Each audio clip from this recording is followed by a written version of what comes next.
உங்க 2 பேருக்கும் 2 ஷாக்கான விஷயம் சொல்ல போறேன். முதல்ல ஜெகதீஷுக்கு. அன்னைக்கு நீ பாத்திய பொண்ணு ஸ்வேதா, அவ ஒன்னு பிடிக்கலன்னு சொல்லிட்டாடா. என்னாச்சு? ஷாக்காமா. Okay okay okay okay. இனி உனக்கான ஷாக்கான விஷயம் சொல்றதுக்கு முன்னாடி நீ ஒருத்தரை மீட் பண்ணும். ஒரு செகண்ட் வெயிட் பண்ணுங்க, இப்ப வந்துடுறேன்.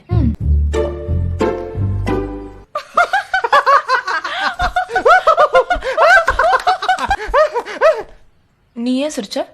இல்ல, அந்த மேட்ரு கிட்ட இருந்து நான் எஸ்கேப் ஆயிட்டேன்ல, அத நினைச்சு சிரிச்சேன். ஆமா, நீ ஏன் சிரிச்ச? ஒரு மேட்ரே ஒண்ணு பிடிக்கலன்னு சொல்லிட்டா பாரு. சித்ரா, என் மாமா பொண்ணு சின்ன வயசுல இருந்து என்ன லவ் பண்ணிருக்கா.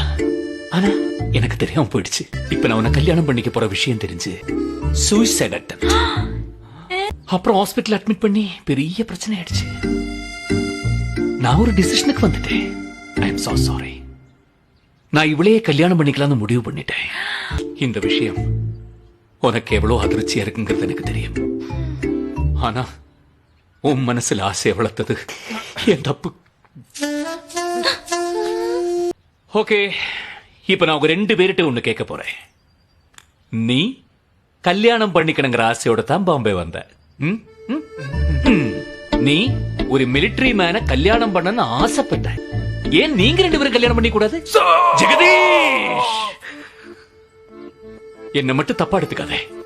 எங்களுக்குள்ள நாங்க காதலிச்சோமே தவிர அவ மேல என் விரல் கூட டச் பண்ண கிடையாது. நம்ம இப்போ டச் பண்ணிருக்கோமா? இல்ல, கேட்டு பாரு. இல்ல, உனக்கு என்ன மறக்கணுங்கிறது கஷ்டமான விஷயங்கிறது எனக்கு தெரியும். அழகா பிறந்தது ஏன் தப்பா? ஒண்ணும் இல்ல. மறக்காம சர்ப்ரைஸ் பண்ணுங்க. தேங்க்யூ.